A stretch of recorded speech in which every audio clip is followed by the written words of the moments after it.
lo que sientes. Líbrate la mente, líbrate la mente, líbrate la mente.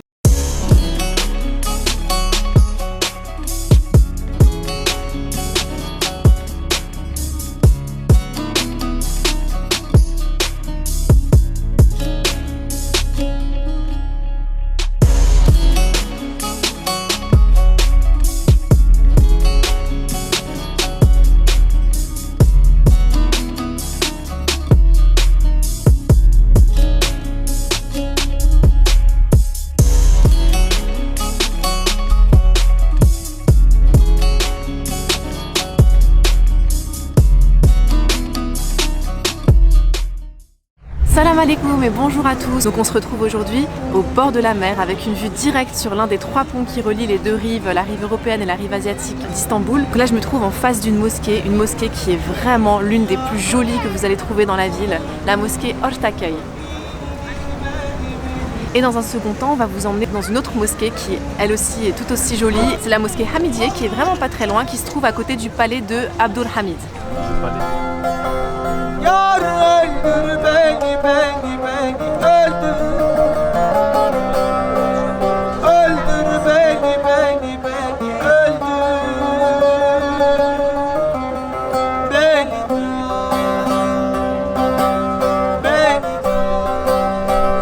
of beni.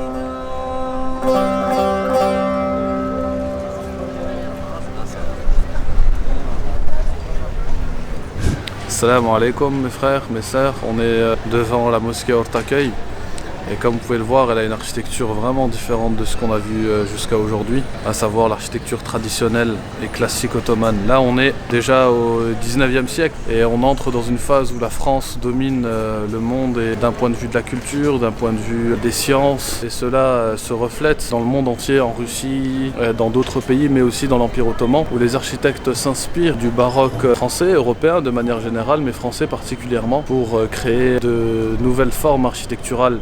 Et on peut dire que ce baroque ottoman est réussi. Alors derrière moi, on a l'impression de voir d'abord un genre de pavillon, mais en fait c'est l'entrée de la mosquée. Elle est en rupture avec ce qu'on connaît, mais ça ressemble un petit peu au pavillon européen. C'est l'œuvre d'architectes arméniens. Il faut savoir qu'avant les crises nationalistes qui vont secouer l'Empire ottoman, les Arméniens sont très bien intégrés, sont même très riches en pays ottoman, en particulier à Istanbul. Et justement, les architectes en chef de l'Empire ottoman seront des Arméniens à partir du 19e siècle. C'est la famille Balyan. C'est cette famille qui va être à l'origine de beaucoup d'œuvres, notamment le palais très impressionnant de Dolmabahçe, mais aussi de toutes ces mosquées Ortaköy ainsi que d'autres qui vont être construites au cours du 19 et du 20e siècle.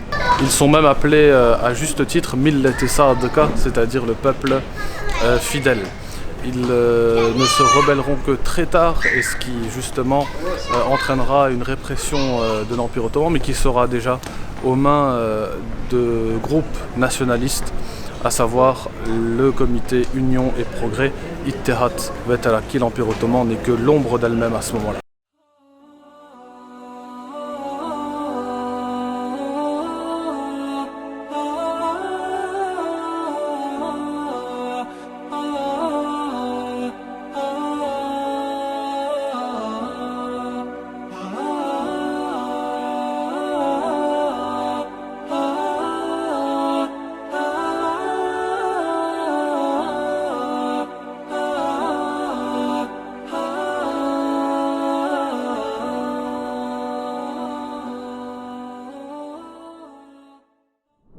Vous allez arriver à Ortaköy Cami, vous allez être accueilli par une véritable haie d'honneur, vous allez avoir l'impression d'être un nouveau marié, vous allez être alpagué par tous les commerçants qui ont les stands de kumpir. Alors les kumpir, c'est des grosses pommes de terre où on va rajouter du beurre, du fromage, on va mélanger, donc ça va faire comme une purée, et sur cette purée là on va ajouter plein de salades différentes. Alors vous allez avoir des salades comme un peu du taboulé, des cornichons, des maïs, voilà, vous pouvez choisir des saucisses, du poulet, un peu tout ce qu'il y a. Et après en dessert, une gaufre. Il y aura aussi plein de stands de gaufres, et donc des gaufres dans lesquelles vous allez pouvoir aussi mettre plein de toppings différents, du chocolat, des fruits. Güneşe bak, hayata bak, denize bak, yağmurlara bak. Ne güzel hayat bu maşallah. Sağına bak, Soluna bak, insanlara mutlulukla bak. Ne güzel hayat bu maşallah. Hadi sen de bir dene, koy elini kalbine. Gül her ne olursa, gülmek sadaka. Gel katıl sen bize, koy elini kalbine. Gülmek sadaka, gülmek sadaka.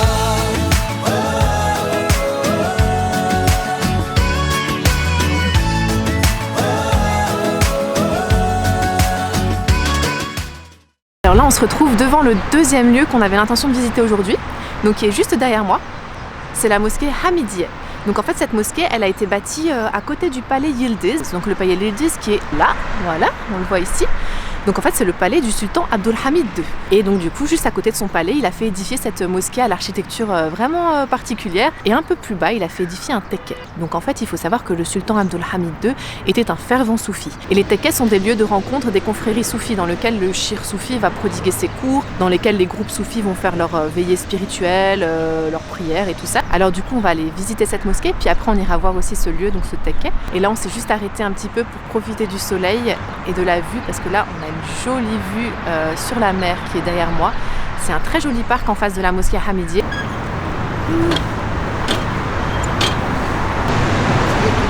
Alors ce chien il nous a vraiment adoptés. On peut le caresser? Oui, là tu peux, oui, parce qu'il pousse sa queue.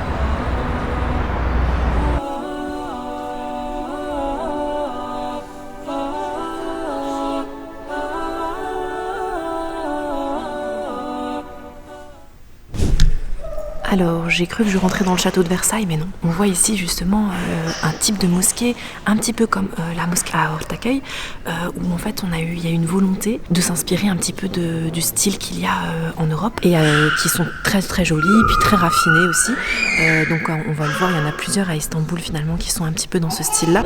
Lorsque le sultan Abdulhamid était encore prince, il a accompagné son oncle calife à l'exposition universelle de Paris. Et il s'est rendu compte du fossé qu'il existait entre l'Empire ottoman et l'Europe d'un point de vue du progrès de manière générale. Il a été subjugué par l'architecture française et il a demandé justement à ses architectes de reproduire d'une certaine manière, avec une touche bien entendu orientale, l'architecture européenne. Vous en aviez un exemple différent à Ortaköy, en voici un autre exemple. À l'heure où justement des nouvelles mosquées apparaissent dans le paysage européen, on voit qu'en réalité il y a déjà des mosquées qui peuvent faire office d'exemple à ce type d'architecture. Vous avez ici un baroque ottoman, c'est-à-dire un baroque européen adapté à une culture orientale. Alors juste au-dessus du mihrab, il y a un verset qui fait tout le tour. Il s'agit de la sourate El-Mulk. C'est peut-être l'occasion de faire un petit rappel. Il y a un passage que j'aime beaucoup dans ce verset. Il s'agit d'un passage où il est dit Sa'alahum khazanatuha. Alors les gardiens du paradis et de l'enfer, donc les anges, demandent à ceux qui vont entrer en enfer, Alam ya'tikum nadir, ne vous est-il pas parvenu un avertisseur? Et à ce moment-là, ils répondent Wa qalu law kunna nasma'. Ils dirent si seulement nous avions écouté. Donc écouter les dires des prophètes, donc le Coran et bien sûr les paroles rapportées du prophète. Aw na'qilu, ou si nous avions raisonné. Ma kunna fi ashabis sa'ir, nous ne serions pas des gens du feu. Il y a donc un équilibre entre ce que dit le Coran et ce que nous dit notre raison, et il ne peut y avoir justement de contradiction entre la raison et la révélation.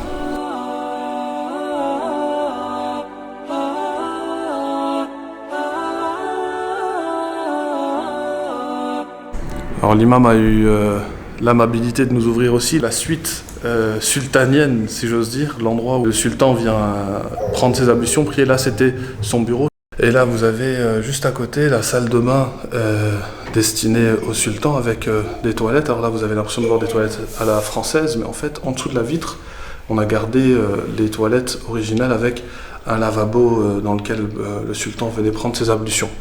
Alors il prenait ses ablutions pour bien sûr venir prier. Alors ici c'était un lieu de repos où il se reposait avec, comment on appelle ça déjà? Un chauffe-eau. Vous avez un poêle et là vous avez justement le lieu où le sultan venait prier Ils avaient juste une petite niche dans laquelle ils se trouvaient. Alors à quoi servaient ces grilles? Justement pour que les gens ne puissent pas forcément l'apercevoir, mais pour que lui puisse apercevoir ce qui se passait à l'extérieur. Beaucoup de gens savent que Abdul Hamid Khan était un ébéniste de renom. C'est lui-même qui a travaillé ces meubles. Regardez la petite table, les chaises, avec justement cette niche.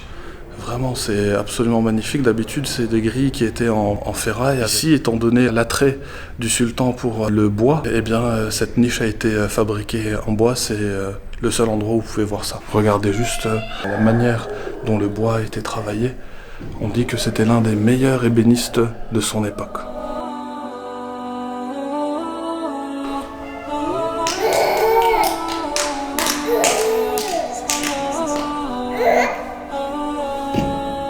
Alors juste derrière moi, vous voyez autour de la coupole des écritures en koufik. Alors c'est la répétition de deux termes, c'est Alhamdulillah, donc que Dieu soit loué, ala ni'matil islam, quant au bienfait que représente l'islam. On voit dans ces paroles que Abdul Hamid a fait incruster dans la coupole à quel point il était attaché à l'islam et à quel point il a utilisé son rang de calife pour servir l'islam, au contraire de certains de ses prédécesseurs.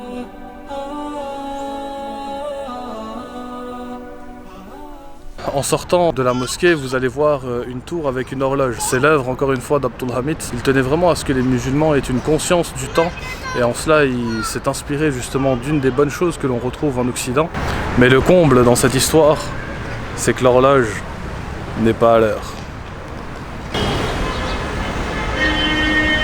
Alors quand vous descendez de Hamidiyya Jami, donc la mosquée Hamidiyya, plus bas, juste à côté du parc, vous avez un autre lieu qui est assez important pour le sultan Abdul Hamid. C'était justement ce tekke qu'il a nommé Ertuğrul Tekke. On voit juste à côté du tekke un mausolée appartenant au guide spirituel de Abdul Hamid Khan.